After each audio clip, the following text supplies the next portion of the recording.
entrepreneurs. Welcome to today's 4 Pillars of Entrepreneurship Virtual Summit. It's a holistic approach to entrepreneurship in the area of health, wealth, personal growth, and business development. And today I have Billy Anderson. Hey. Hey. And after starting out in a more traditional business career, Billy finally stopped doing what he felt he was supposed to do, and instead he went after what he truly wanted to do. He now helps people be more selfish so they can build a career that will truly inspire them and allow them to make a difference in the world. He is the founder of the Courage Crusade and the author of Your Comfort Zone is Killing You. Thank you, Billy, for joining us today. Yeah, thanks for having me. I'm excited to be here. So, what do you mean when you say that you help people to be more selfish? Yeah, because it can sound kind of rude or not very nice. That there's a lot of connotations with that word. But I've coached so many people all over the world of all different ages and seniority levels, from youth at risk kids to CEOs. And what I've found is most getting in the way in terms of us, having our biggest impact, being as successful in our career, and just basically being as happy and fulfilled as we can be, is that people aren't putting themselves first enough. Okay. Now, I want to be clear. That doesn't mean we just disregard other people's feelings or anything like that. But what I see is that if we do all the things that we feel like we should do, and we never say no to people, and we always act like the rescuer because that feels good, then we put our needs on the back burner, and that leads to resentment. And so what I get people to do is to figure out what's most important to them, and that's through what their personal values are, and putting those values first. And when we be more selfish that way, that means we show up even better for every relationship that we've got. So that's kind of it in a nutshell. I could talk about that for 2 days, but. Yeah, I guess if you're not happy about yourself, it's hard to be around people, right? Like, because. Yep, and it leads to resentment. Like we say yes to everything because we don't want to look selfish, or we want to help because helping feels good. Absolutely, but if we do that too much and we don't take care of our own needs as well, then that leads to resentment, and resentment is just a killer. Do you think it's the culture, like, that's the upbringing? Like, do you think every family is like that taking care of others ahead, or? Yeah, and I can't speak to every family, but I would say society in general. And maybe some cultures put themselves first more than others, but I'm not sure. I've seen it. I mean, the one similarity is that we're always trying to impress our parents, right? That starts when we're little kids, and it never totally goes away. We think it does, but it kind of never does. And so there's nothing wrong with making other people happy, but it also has to fit with the type of person that you want to be. Yes. And if you're making someone else happy and that fits the person you want to be, yeah, go for it. But where it gets tricky is when we start trying to please other people in a way that we don't really care about anyway, or we're not being the person that we want to be. Does that make sense? Mm-hmm. Yes. And so you had an epiphany. Epiphany. I know. I struggle with it too. Epiphany. Now I got it. There you go. Nice. Yeah, epiphany at 5 years old. And what was? Right. Excuse me. Yes, so I don't remember it, but my mom said that I was 5 years old. She heard me crying in my room. She came in to see what was wrong, and apparently I said to her, you're born, you live for a while, and then you die. What's the point?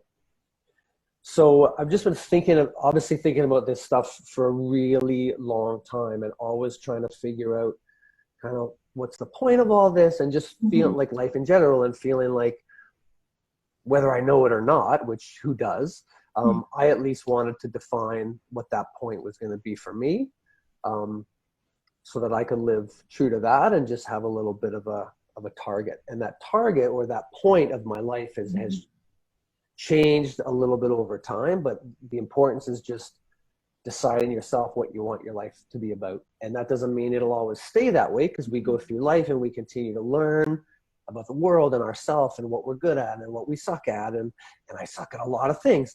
But once we figure out what we're really good at, then it kind of all starts to come together. So it's basically, you hear people say living intentionally. It's kind of like that, like figuring out that purpose or mission statement and really at 5 years old, that's pretty young. Yeah, I'm sure. I'm sure my mom was a little bit freaked out. Yes. And was there, because I'm 5 years old, might not understand what death is, right? Mm-hmm. I just wonder if something may have happened that you kind of trigger that kind of thoughts. Yeah, no, it's a good question. And I actually don't know. Like, I don't know when my first experience with death would have been. I remember a neighbor's dog dying when I was really young. I don't know. I honestly don't know. Or even a pet, you know? Yep. I had pets. I had a pet, right? I had a rabbit that I think died, but my parents told me they took it somewhere else, but I think it died. But I'm not sure. Yeah, I'm not because at 5 years old, like, you know, kind of wonder, like, you know, your whole journey. Yeah, it's kind of weird. Yeah. Yes. And how do you define courage? Because that's your business name, right? Like the Courage Crusade. So for sure. Yeah, and when I started coaching people, my company was originally called Made You Think Coaching. That was it. But then as I continued to coach more and more people, I just saw how fear was constantly getting in the way of everybody, myself included, of kind of putting our best foot forward or being our authentic self or just making a difference in the world. And so courage is the proactive version of fear, right? And you can't be courageous unless you're scared. And even that's important for people to know. So the most courageous people are just scared more often than other people are because they choose to step out of their comfort zone. So that's what it is. I literally found it was fear again and again that was holding everybody back, myself included. Mm-hmm. Like, do you think, like, give me an example about for business that people scared, that you must have seen a lot of entrepreneurs, like what is it that they're afraid of? Yeah, I mean, there's a list that doesn't end. I'd say, so first I'll say new entrepreneurs, and then I'll answer for sort of more established. So they have different for brand new entrepreneurs, I'd say one of the biggest fears is charging what you're worth, right? Because when you're brand new and you're setting your own price, and if it's sort of an industry like mine, like coaching, which is a bit harder to measure, we typically, especially when we're new, and I did it too, we underestimate the value that we're bringing to the table, or we just don't. It feels selfish to actually charge what we think we're worth. And the best piece of advice I ever got from my mentor coach, she said, when you're starting out with your business, you want to charge an amount of money that makes you feel like you're going to throw up. And obviously we're not going to charge an obscene amount of money, but it's just a reminder that when you're starting off, you're probably undercharging, you're probably undervaluing what you're worth. And so just a constant reminder for people to keep thinking about, okay, should you up your prices, or are you happy with this? Is this competitive? Is this what you're worth? We tend to undersell ourselves. So that would be one of the big fears when we're starting off. Again, with all the other 100 fears that we could have too. And then as you're more established, this happened to me as well. And I see it a lot where people struggle a bit with feeling like they need to continue to grow their business. And you don't. Like, you can, but there's almost this pressure, like if you're now making, 100,000, how long until you hit 1 million? And then if you hit 1 million, it's like, how long until you hit 5 million? It's like, well, hang on, maybe I don't really want to. And it actually takes as much guts and courage to say, you know what, I'm happy with how I'm doing here. Maybe we've also got our other values, right? Like I've got a family I want to be there for, or I like to have time to exercise or to get outside. So you hear a lot of entrepreneurs talk about 10xing their business, like grow it by 10. I'm going to 10x my business, 10x my business. And if that's honestly what you want to do, go for it. But there's nothing wrong with saying, you know what? I kind of like how busy I am right now. It's enough for me. I don't need tons of toys and tons of money. I want time for my friends. I want time for my family. Does that make sense? Yes. Actually, I always kind of having a struggle how other people see the value of a success in business, right? Because they're all about measuring by money, right? They never measure is the quality of life that entrepreneurs can enjoy, which some of them cannot, right? Totally. Because we take our risk, and that's what we strive for, is not necessarily the money. The last thing you want is like, you spend all your time making that whatever millions, whatever, and you don't have time to spend it. You don't have time to enjoy it. So what's the point? You don't have time to see your family. So what do you do with the money? I don't know. Totally. And right? Unless you give it, some people do, like, give them away and then they feel good, like, to charity or others, right? But sometimes it's not just money. I just see so many nonprofit organizations or service club, like they are kind of like not having people doing the volunteer work, right? It's not just the money, it's about the community, right? So if you just, I don't know, like maybe right now I'm still not knowing, like, making, like you say, people 10x on the money side, but not 10x on my quality of life, For sure. And not to say there's anything wrong with wanting to 10x your business, as long as you're doing it, not, as you said, not just for that, right? Or you're doing it because you also enjoy the process. Yes. And you find it very fulfilling. Yes. And you're having an impact. And if that's the case, absolutely go for it. But there's nothing wrong with saying, you know what, this is enough, or this is enough for now. And you can change your mind later on. Because, I mean, I'd love to have tons more money too, but I'm not going to let the other areas of my life suffer. And it all comes down, again, to values, which is the work I do with people, is you need to align with all of your personal values. And I get people to pick 10, but you have to align with all of them. And money will help me with a couple of my values. It'll help me have more adventures. Maybe it'll help me have more fun. It'll help give me more freedom. Yes. But then it's also going to take away from my time I have from my community, or just keeping life simple and getting to the gym and all that stuff. So it's just about, and if we focus on impact and we work hard and we treat people well, the money will come. Yes. That's why this Virtue Summit is all about the holistic approach to entrepreneurship. Because it's not just about the business side, right? There's also the personal growth, the fulfillment, right? 100%, yeah. And your health. Without health, I don't know how you can even have a clear mind to work on your business, right? So they are equally important. Yeah. And so what has been your most courageous act?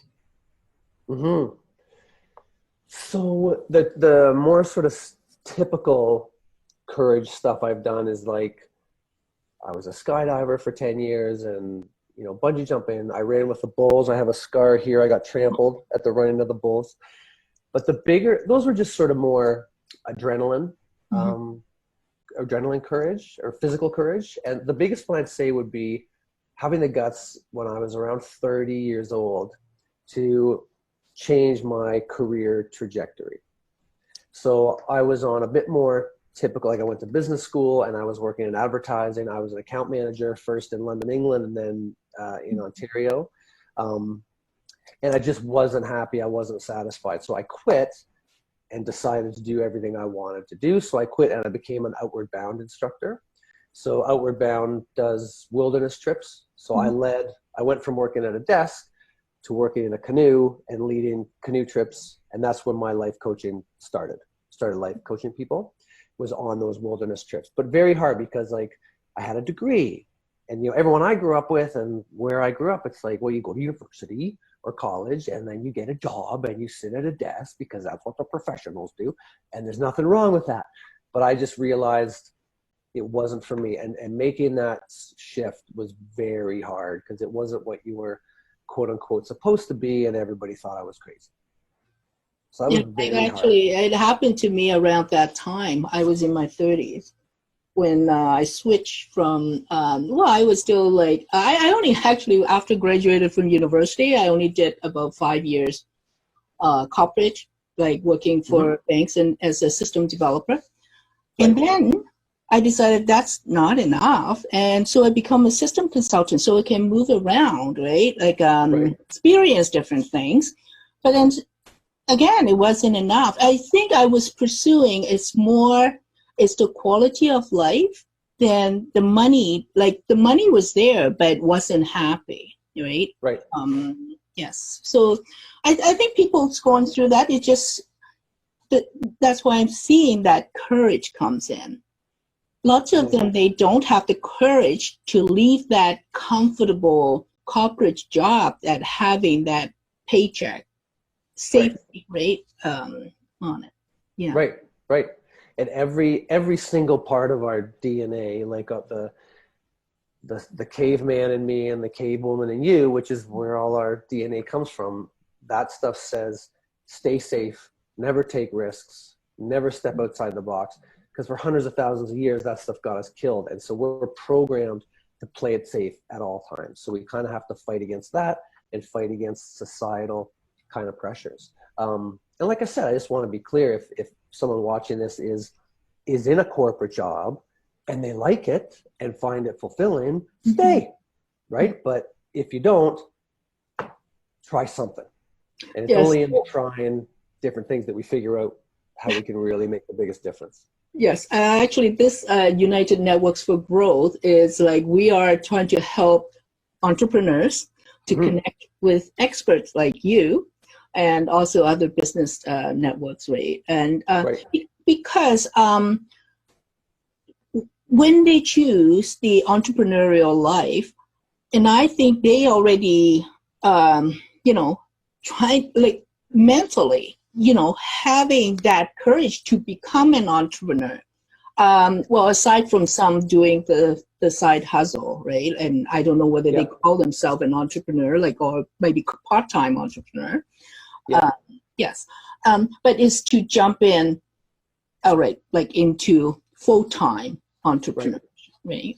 Yes. Right. That's courage. And how do you help people to make that decision, or it is all in them? Do you think it's something that's already in someone that they take risk and they are that traits of being an entrepreneur, or you think they can be trained?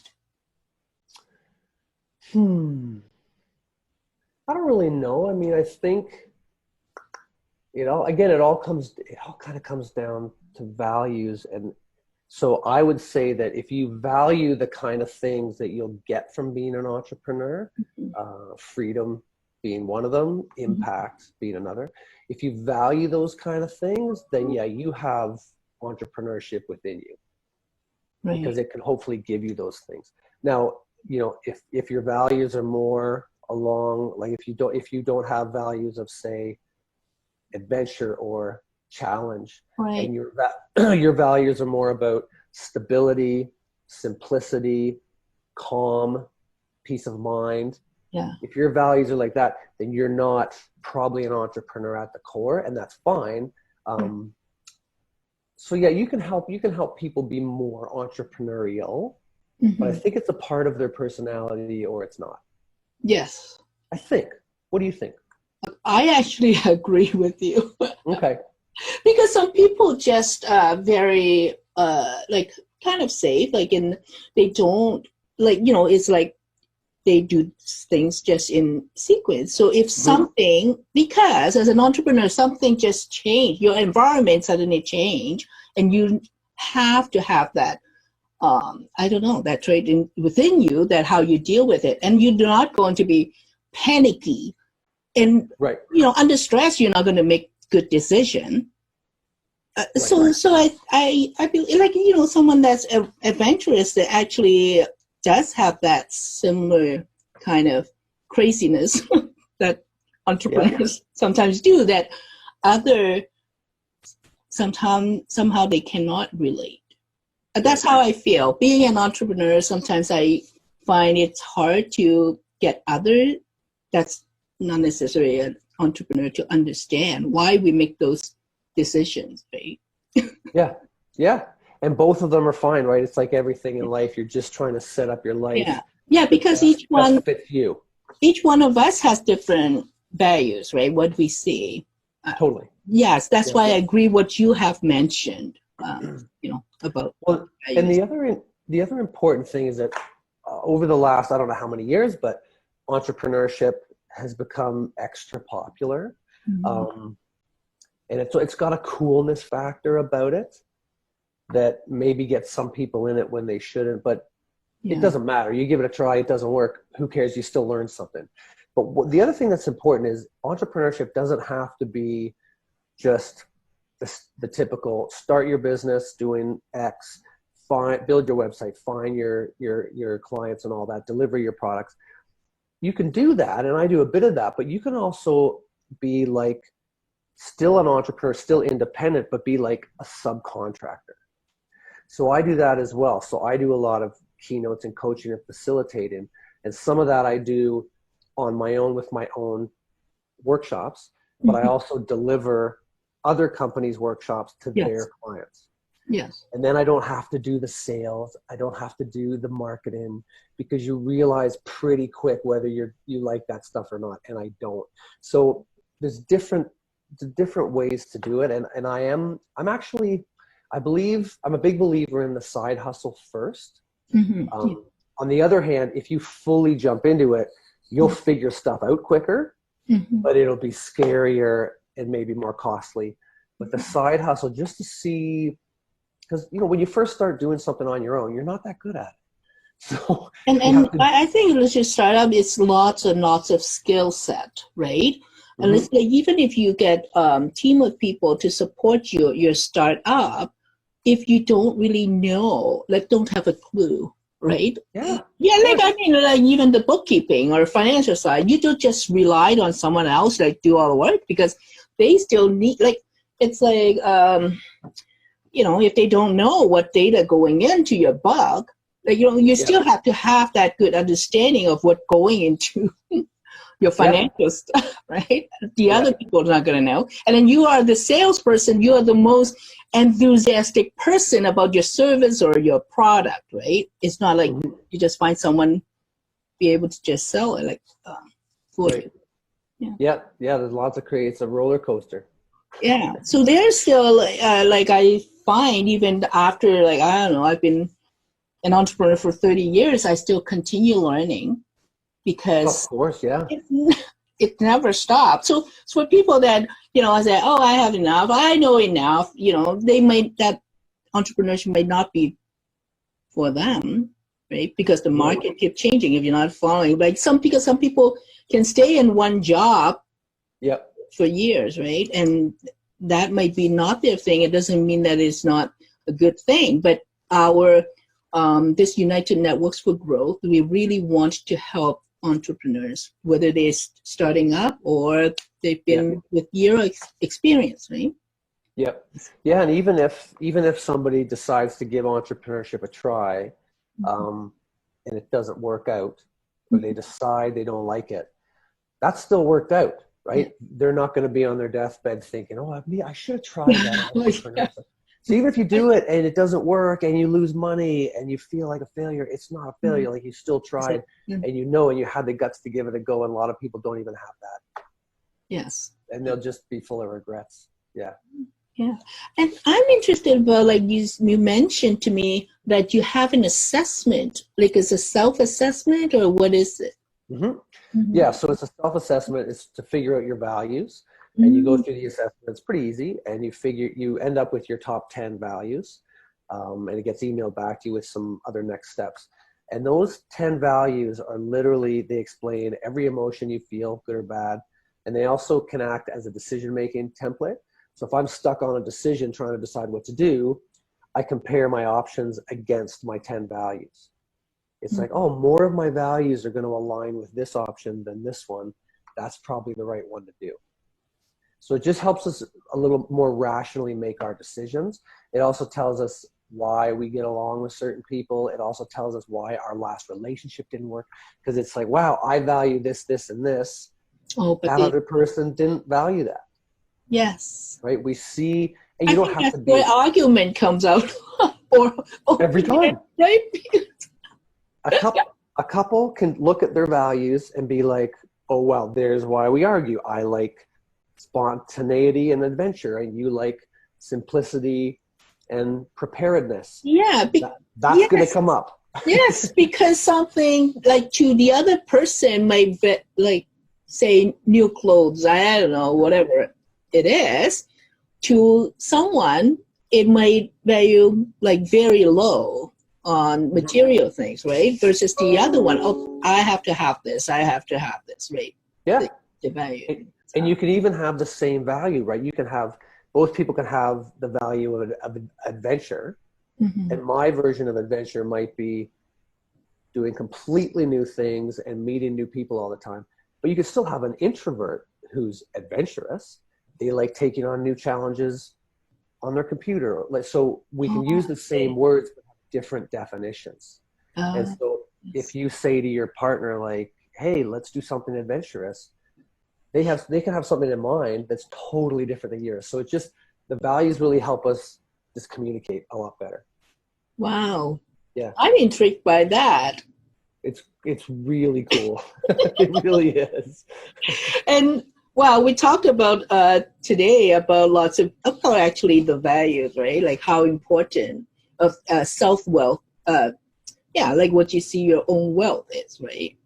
Yep. Yeah. Yep. That self-awareness is how crucial. To be more selfish, like, well, in the sense it's a good way in that we do take care of ourselves, like what our needs are. Because if we don't, we cannot fulfill our own need and become like what you're saying, there's generate this resentment and we cannot serve others. Right. As a business owner, or even as a parent, as a friend, you got to take care of yourself too. Yes. Yeah. So I know that you are going to very generously letting our audience to try out your assessment, right? That's self-assessment. Yeah, absolutely. Yep. So what do they have to do? Just come. Well, we are going to post a link you have given us. Yeah, sure. That. And it's about, it's sort of 10 to 15 minutes. Just depends how deep you want to get into it. But take your time with it and email me if you have any questions at all about it. Right. So they can go to the link that we post, and they can give you their email and then start the assessment, and then they'll hear back from you, right? Exactly. Yeah. So they'll do the assessment, and then they'll get a report back to them immediately for free, giving them more details. Wow. Yeah. Yes. I would like to try that. Yeah, of course. I look forward to it. So thank you very much, Billy. Yeah, no problem. Thank you. I'm happy to have you here, Billy Anderson. Thank you. Awesome. Thanks, Eddie. Nice to talk to you.